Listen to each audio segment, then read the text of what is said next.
দেশনায়ক তারেক রহমান বর্তমান বাংলাদেশের প্রধানমন্ত্রী যখনই বাংলাদেশ উন্নয়নের অগ্রযাত্রার দিকে এগিয়ে যাচ্ছে ঠিক তখনই একটি মহল এটা সহ্য করতে পারছে না।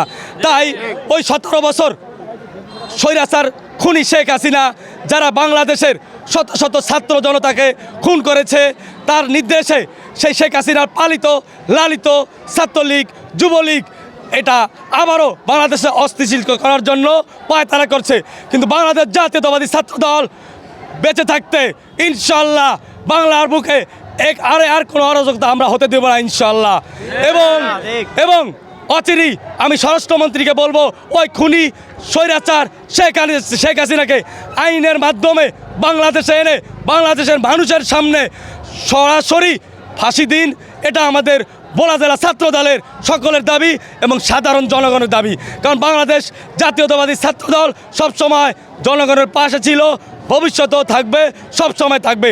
যারা এদেশের জনগণের ক্ষতি করার চেষ্টা করবে, জানমালের ক্ষতি করার চেষ্টা করবে, আমরা তাকে রুখে দেব।